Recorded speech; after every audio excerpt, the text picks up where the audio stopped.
Have you ever wondered how enemies work in a game? Like, how do they know how to move around obstacles and when to attack?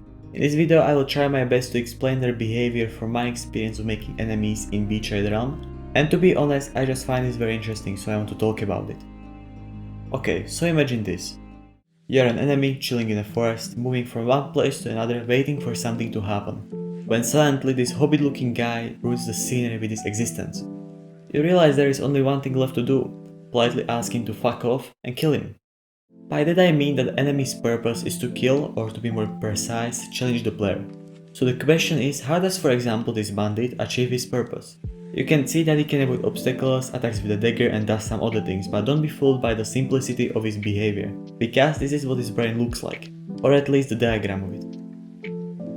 So the bandit always starts as idle, moving in random directions until he notices the player. When that happens, the bandit marks him as his target and becomes focused on killing the target. In this situation, his goal is to get closer to the player so that he is in range for his attack with a dagger, and also that he isn't blocked by some obstacles. The way he checks for this is by using something similar to ray casts, but it's in the shape of a rectangle.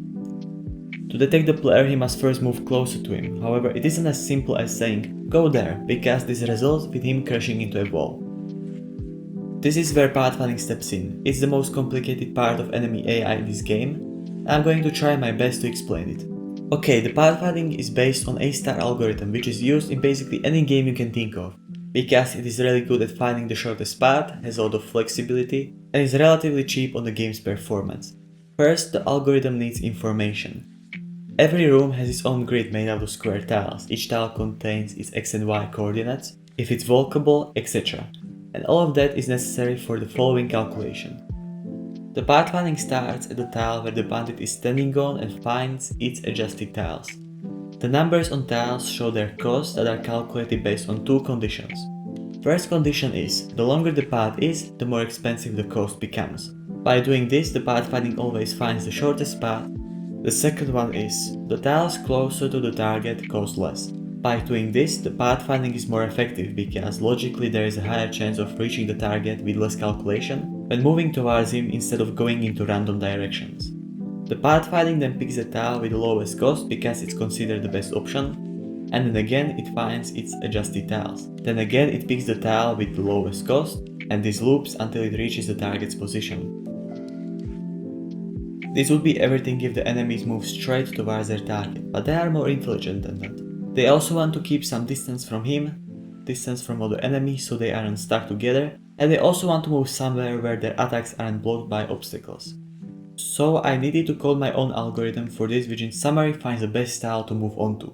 To explain it, I'm going to use as an example this eyeball enemy, because every enemy has its own modifiers that affect the calculation. And his modifiers are the most interesting ones. So it works by first finding every tile in the specified range of the player. Then based on those conditions I just named, it calculates their costs. Then it picks the tile with the lowest cost and checks if from that position the target is blocked by some obstacles. If he isn't blocked, it picks the tile and tells the enemy to move there. Else, if it's blocked, it goes one by one through all the other options until it finds one that isn't blocked. If in some unbelievably low chance it can't find any tile that isn't blocked, it just tells the enemy to move straight towards their target. But I don't think that is even possible. Things I have talked about until now are part of every enemy's AI, but there are also some extra behaviors that make every enemy unique.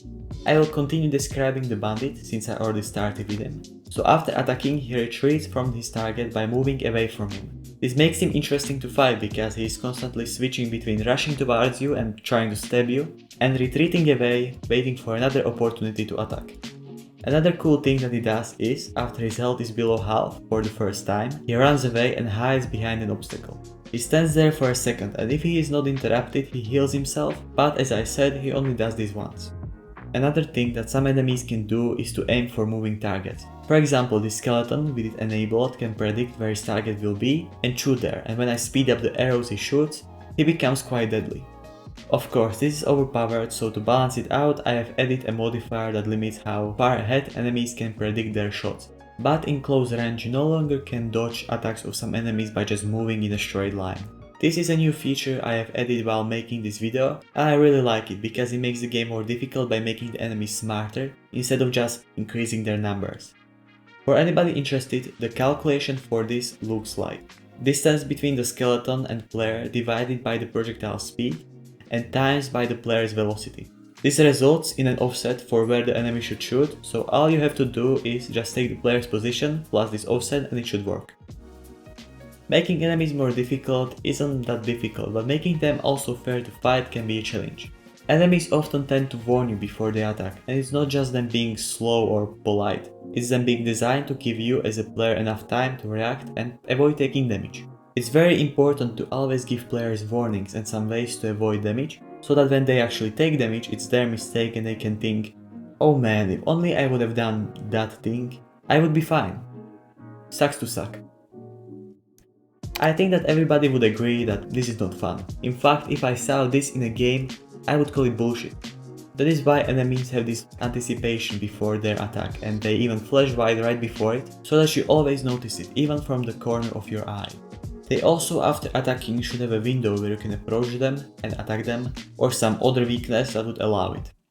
I would say that enemies in my game are kind of intelligent as of now, but they still definitely have a lot of room to improve, like more unique designs, behaviors, etc. While making this video, I was also half working on a story for Betrayed Realm, and I've almost already designed the first biome, its enemies and environmental things. But I will talk about it in the next devlog, so all I will say for now is that it will be a swamp biome and I have some really cool designs for enemies. If you are interested in trying out the game, you can find a free demo on itch.io, link is in the description. I would be grateful for any feedback and of course support, so yeah, thanks for watching and bye!